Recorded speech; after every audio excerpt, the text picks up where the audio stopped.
Welcome back to Fascia Fix. Thanks for joining me today. I'm going to show you a way to work on your neck. A lot of people suffer from chronic neck pain. I have a lot of ideas on how this can happen over in time outside of just a specific injury that occurred. We have a lot of body patterns throughout our day. When we're sleeping at night, how we brush our teeth, the way we stand in line for getting coffee, all of those patterns happen over and over again. They become habitual, but what that happens in the body is that it creates imbalances. For example, with the neck. When I sleep at night, if I'm on my back, I find that I always let my head just rest to the left. When I do that, I'm always stretching the right. That means for a very long period of the night, I'm stretched here, shortened here. So that can lead to chronic neck issues. So I have left-sided neck headaches, but I'm tight on the right side. I've done a previous video where I've talked about this, but I'm going to go into a little bit more detail today on how to stretch the fascia in the neck. One thing I will say, if you have an injury or some unknown problem with the neck that's undiagnosed, be very cautious with this. Talk to your doctor first. The neck is a finicky area, and it's very important to just approach it lightly from a standpoint of not overstretching, which with fascia we don't do anyway, but just to make sure that you're not doing something that isn't right for your body right now. You can also share this video with one of your practitioners if you want to get their opinion on whether they think you should do this or not. So, the rule stands. To stretch the fascia, we need to shorten the area we're stretching, add resistance or activation, and move in the opposite direction. So with the neck, as you can see, we have a lot of spaces and places that our neck can move. Any angle within that movement could be a good opportunity to release fascia that you might not even know is tight and possibly causing a chronic pattern in your body that's leading to imbalance. So we're going to go basic to start. When you think about stretching the neck, oftentimes you stretch and yank it to the other side. You feel the stretch here. We want to avoid overstretching, so we're going to stretch the fascia on the right side. Bring your right ear to the shoulder, so you shorten that area. I'm going to take the hand to the side of the head. Press the head into the hand, feel that activation and hold it. When you hold it, what you're doing is neurologically re-educating the muscle contraction to that area. Keep holding it for another second, and then ever so slightly feel the strength of the arm bringing you back to center. Shorten it again, add your resistance, pause, get the neurological signal to the right side of your neck. Bring your head back to center. One more time to the right. Pressing down.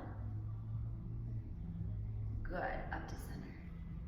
Let that arm rest. There's that bonus, arm strengthening on the side that's doing the movement. Take the left ear to the left shoulder. Shorten the area.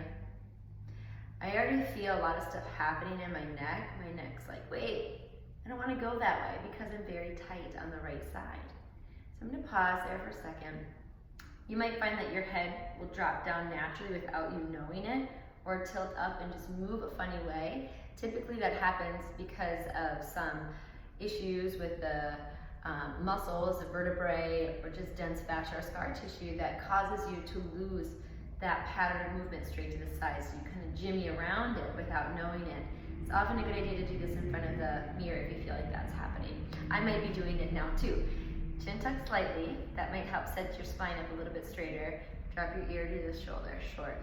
I just felt like I went here. I'm going to bring my chin forward a little bit. Take the hand to the temple. Press down, feel that activation on the left side of the neck. Use the strength of the arm.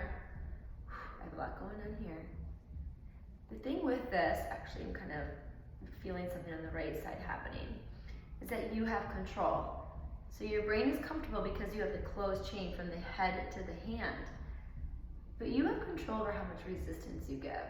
Even a little resistance with movement is going to affect the fascia, which is what we want. One more time. Go really light to start, and if you feel like you need to add a little bit more resistance, you can add more resistance. Now I want to go forward and back. So this can also get tricky. When I talk about chin tuck, I don't want you to look down. When that happens, you actually take your neutral alignment of your cervical spine out of neutral. So I'm going to go just to the diagonal here a little bit so you can see here. When I say chin tuck, again, it's not down, it's back. It might go down just a little bit, but it's not a downward motion. It's taking your chin towards the back of your throat, creating a double chin, which is a lovely picture, right? So once you have that, what you're doing is lengthening the back of the neck and stacking those cervical vertebrae up on top of each other and not separating that forward position or tilting and crunching back into it. Lengthen the back of the neck. From here, we're going to stretch the fascia on the back of our neck. So what do we need to do? Shorten number one. So I'm going to keep my chin tucked and tilt my chin up. I'm not going to lay it all the way back. I'm going to keep it active and just gaze up onto the diagonal. To recheck it with my chin tuck, the hands are going to go behind your head. So you're just looking up gently, chin tucking gently.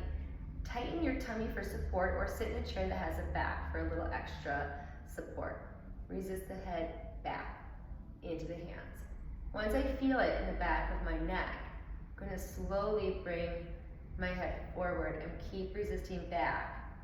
Chin is going to go still towards my throat to maintain that chin tuck as you come forward. Good. So it doesn't have to be a big motion. Even a little bit is beneficial. Chin tuck, tilt to the diagonal, resist the head back. Feel the strength of the hands, bringing the head forward. Good. Ooh, I already feel a huge release in my neck. One more. Chin tuck, gaze up on the diagonal. Press the head back into the hands, strengthening those arms. Check in about halfway. Keep the resistance going back. You never want to go with it, because if you do, you're just going to go into a classic stretch, which is what we want to avoid. Okay, my whole upper back feels more open, adjusted. It's easier to move my head and turn my head. So let's go forward now. So the front of the neck, it's an area again that's not really thought about a lot. It's kind of a forgotten area. Sometimes in massage or in PT, you might have that area manually worked, which is phenomenal, and that really helps to just get the head to just get in its place a little bit better. You don't have someone to do that. This is another way for you to be able to change that connective tissue, the fascia, in the front of the neck. In case it's tight and pulling you forward, this will help to release it so you can get that chin tuck a little bit better. Find wherever you can achieve your chin tuck to start. Drop your chin towards your sternum so you're gazing forward. Hands are going to come now to your forehead. Keep your core engaged, tummy tight, press your head down and forward. Feel that resistance in the front of the neck. Now, tricky with this, you don't want to lift up from a forward position. You want to keep your chin tucked. Keep checking in with it as you bring your head up to the diagonal gaze. Bring it forward, chin tuck. Keep the chin towards the throat. Keep the resistance going forward. Ooh, one more time. Definitely feel this one. Chin tuck. Resist, head down and forward. Keep the chin tuck as you come up. Okay. Whew. My neck feels amazingly better already just from that. I was sitting a lot today, so it's a good thing to do.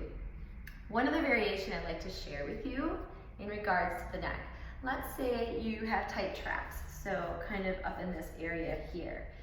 If you want to go directly into the fascia and gently stretch it in the area of your traps, what you need to do again is to shorten it. So rather than going straight to the side or straight back, rather than forward, back, side to side, you can go into it on the diagonal. So it looks kind of like this.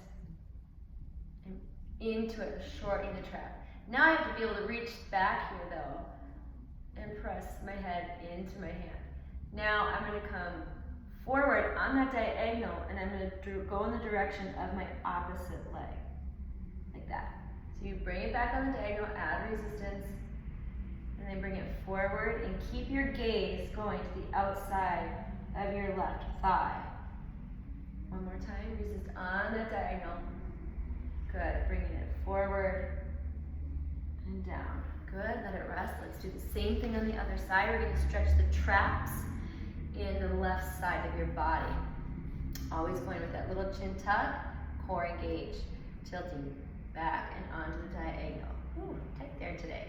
Hand comes up, settle into your place, resist back with the head. Ooh, I definitely needed this. Bring your head up and keep your gaze on the opposite leg, opposite thigh. So I'm looking at my right, but I'm resisting my head back. Good, start again. Oh, it released a lot, that first one. Good, slow to come forward.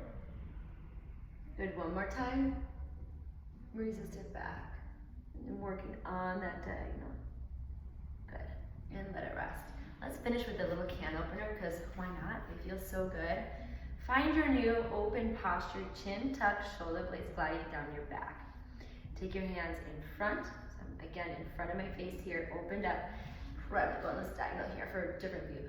Press those hands together, find that chin tuck, shoulder blades retract slightly. Keep pressing those hands together. Oh, cracks. Draw the elbows in. Open it back up, press the hands together, draw your elbows into tap. Good, press the hands in, draw the elbows in. Oh gosh, press, whew, draw, tap, one more time, press the hands, feel the chest, feel the subscapular muscles in your shoulder blade engage. Shake it out. All right, thank you for joining me for our upper body neck fascia stretches. Please leave me a comment below if you have any questions and feel free to reach out to me and subscribe to my channel for more videos to come.